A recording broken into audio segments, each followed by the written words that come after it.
देखिए दूसरा प्रश्न है सेम टू सेम, एक द्विघात बहुपद ज्ञात कीजिए जिसके शून्यांकों का योग तथा गुणनफल क्रमशः दी गई संख्याएं हैं।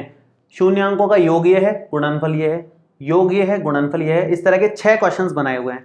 तो हमें फॉर्मूला पहले लिख देना है यहाँ पर और उसके बाद क्वेश्चंस को सॉल्व करना है। तो मैं फॉर्मूला लिख देता हूं एक बार कि द्विघात बहुपद किस तरह से बना सकते हैं हम लोग। ये हमारा फॉर्मूला है। अब इस फॉर्मूले में हमें बस वैल्यू रखते जाना है, आंसर मिलता चला जाएगा। जैसे पहले वाले क्वेश्चन में योगफल की जगह 1/4 रखेंगे, गुणनफल की जगह -1 रखेंगे। तो यहां पर क्या बन जाएगा, ये बनेगा x² माइनस योगफल की जगह 1/4 रखो 1/4 और ये x प्लस में गुणनफल की जगह आप रखो -1 तो ये -1। हमें बस एलसीएम ले लेना है इसका। तो एलसीएम में आएगा 4, यहां पर 1, यहां पर 1, तो ये हो जाएगा 4x² माइनस में 1x और ये 4 इधर भी आ जाएगा -4।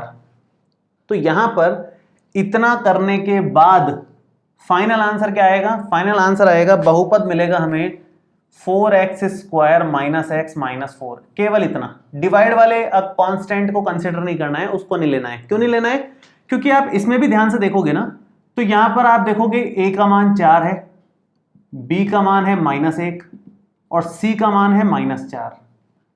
तो जब योगफल निकालोगे माइनस का b बटे a से तो माइनस का -1/4 वो प्लस का 1/4 डायरेक्ट मिल ही रहा है और c बटे a करोगे मतलब माइनस का 4/4 तो c बटे a करने से -1 आ रहा है जो कि गुणनफल होता है। मतलब केवल इतने से काम चल जा रहा है, योगफल और गुणनफल मिल जा रहा है। इस 4 का यहां पर कोई रोल नहीं है। तो हमेशा ये काम करना है आपको। ये खास बात बस ध्यान देनी है कि जो भी डिवाइड में आपको दिखे उसको कंसिडर नहीं करना है, उसको इग्नोर कर देना है। ऊपर वाला जो अंश आपको दिखेगा वो ही हमारा बहुपद होगा।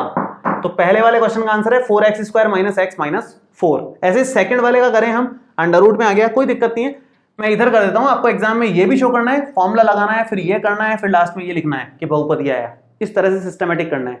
मुझे एक ही इसमें सब कुछ कंप्लीट करना है, इसलिए मैं कैलकुलेशन इधर करूंगा, आंसर इधर लिखूंगा हर बार हर क्वेश्चन में। ठीक है, तो सेकंड वाले में योगफल की जगह √2 लिखूंगा, गुणनफल की जगह 1/3 लिखूंगा। तो देखो क्या बन जाएगा, योगफल की जगह मैं लिखूंगा √2 और गुणनफल की जगह लिखूंगा 1/3।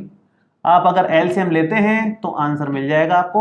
एलसीएम में वही 3 आएगा, यहां बचेगा 3x², यह आएगा माइनस का 3√2x और लास्ट में बचेगा 1। तो हमारा फाइनल आंसर क्या आ गया, मैं यहां लिख देता हूं आंसर को। केवल अंश वाला हिस्सा लेना है, 3x² माइनस 3√2x प्लस में 1, ये हमारा बहुपद है।